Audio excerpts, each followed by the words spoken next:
Imagine kneeling in the confessional, nervous, trying to recall your sins. You whisper them one by one, thinking you've said everything.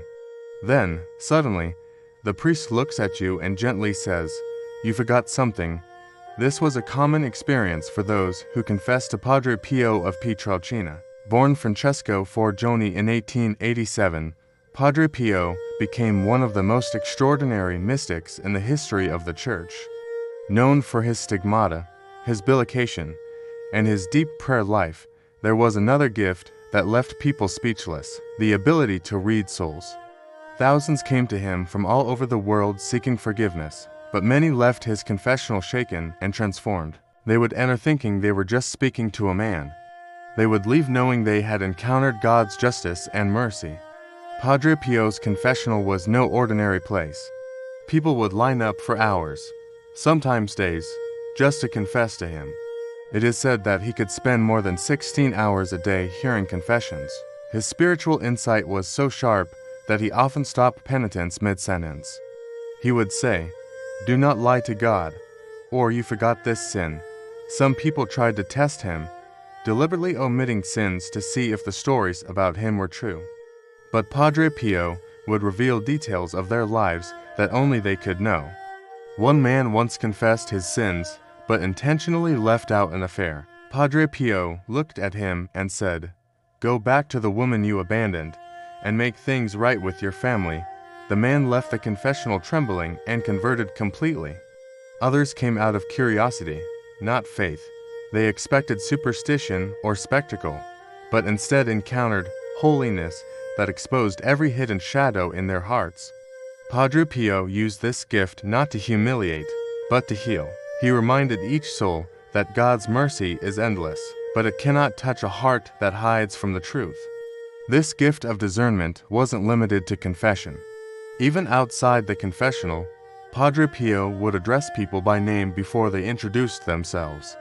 He would speak of things they had done or suffered that they had never told anyone. To some, it felt terrifying, but for others, it was liberation. It meant God truly saw them. There are countless testimonies of people who came to Padre Pio hardened, skeptical, or indifferent, and left in tears, changed forever. They didn't meet a man who judged them. They met a man who mirrored God's gaze, a gaze that sees everything and still offers love. Padre Pio once said, "Confession is the bath of the soul. You must go at least once a week. The longer you stay away, the dirtier your soul becomes." He wanted people to experience confession not as a burden, but as an encounter with Christ himself. The power of confession through Padre Pio was not magic. It was the fruit of his union with Christ's suffering. He carried the stigmata, the wounds of Christ, for 50 years. His body bore the marks of the crucified, and his heart bore the pain of countless sinners who came seeking light. For Padre Pio, confession was spiritual warfare. Every soul he helped free from sin was a victory over darkness.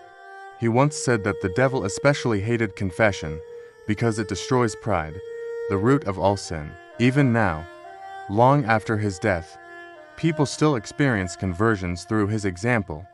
His confessional has become a symbol of divine mercy, reminding us that nothing can be hidden from God, and nothing is too heavy for his forgiveness. Padre Pio's life teaches a radical truth, that holiness is not about perfection, but about honesty before God. To be known completely, and still loved completely, that is the miracle of mercy. If you have been away from confession, or if you fear being judged, remember Padre Pio's words, "The mercy of God is an infinite ocean. Dive into it without fear." And perhaps that is the greatest miracle of all. Not that Padre Pio saw people as sins, but that through him, countless souls finally saw the face of Christ. If this story touched you, take a moment to reflect. Maybe this is the time to seek reconciliation, to open your heart to God again.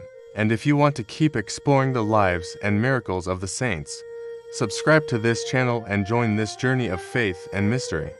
Every week we uncover new stories that remind us how heaven still touches the earth. Thank you for watching, and may Padre Pio intercede for you today.